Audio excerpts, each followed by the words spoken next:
at Powhatan, we've always put a lot of emphasis on building a strong community, both in our classrooms and as a community as a whole. We want to build that community so students feel supported and able to grow in many different ways. Responsive Classroom has provided a framework for teachers to start their day with some of that community building. One of the more recent things we did was talking about New Year's resolutions. The idea was sparked by a Scholastic news article. We do a weekly news article that we read about, and then we watch a little video that goes with it. And this article was called New Year, New You.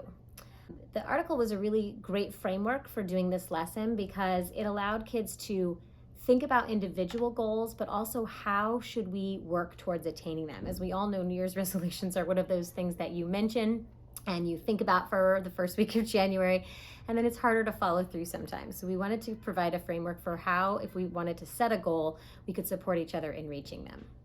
We started by taking some time to write in our journals and brainstorm some things that we were really proud of in the past year. It's important with a growth mindset to be positive and build confidence first and think about the things that we're already doing great with or what we've made really good progress in the past year.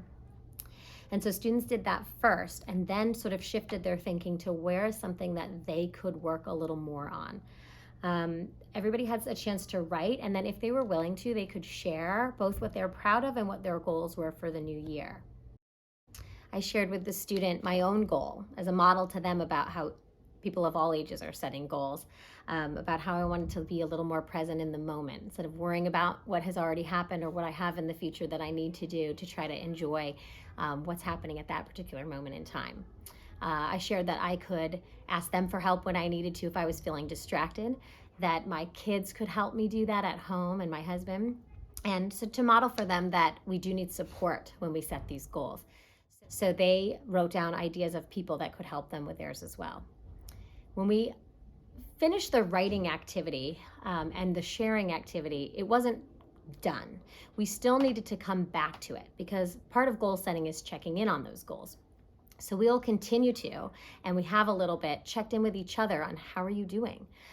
For the one that chose to do a better job water skiing, that might have to wait a little bit. But for someone who was saying they want to work harder to focus in their math lessons, we can check in with them and see how that's going.